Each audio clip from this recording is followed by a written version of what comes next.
when a team goes through a rough patch, like obviously we have at times during the season, a lot of the young guys, lean on the older guys who have been through good seasons, bad seasons, average seasons. So I think it was big of them, to put their heads down and keep working. We had guys on the offensive side of the ball do the same thing, and I think that's more of just an example for the young guys that I think will be big for them moving forward. And for you, the last couple of weeks, been able to find the end zone. How good does it feel to not only contribute on the line, but just being able to put some points on the board too? Yeah, it feels good. And like I've kind of said throughout the season, our position, we're asked to do a lot of things, and I think even through the beginning of the season, all of us as a unit have been doing a lot in the running game and stuff. So that's kind of stuff that goes unseen, obviously. But just being able to get in the end zone and contribute, actually on the scoreboard has been nice too.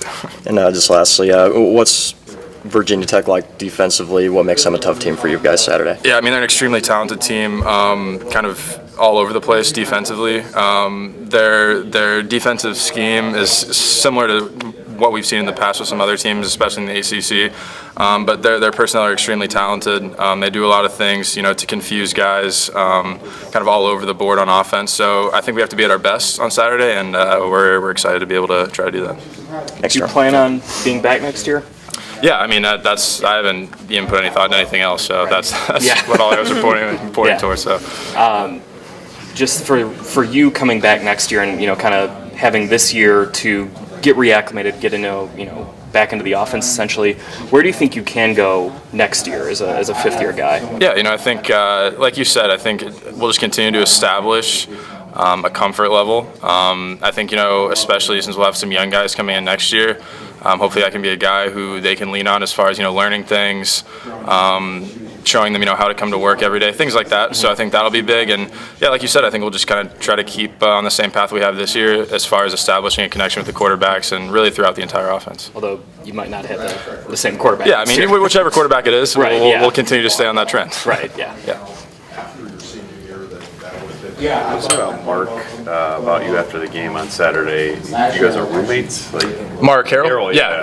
Yep. And said you're a big baseball stats guy. Yeah, So that's actually, some of my good friends from high school were big statistic guys, really big sports fans too. Okay.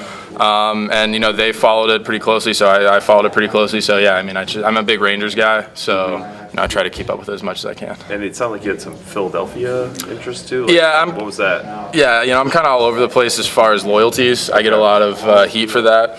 I was born in Philadelphia and lived there for like a year, so I have a couple. I love the Eagles and the Flyers, but I also love some Texas teams, so people give me a lot of heat for that stuff. So what interests you about sort of stats and analytics and that kind of stuff? Yeah, I think that's just something that has kind of always interested me, especially in games. It can apply to football too, but just seeing some of the things that people don't really look at. And how those contribute to a lot of wins and stuff like that. That's just something that's always been really interesting to me, is just kind of seeing things that a lot of people overlook.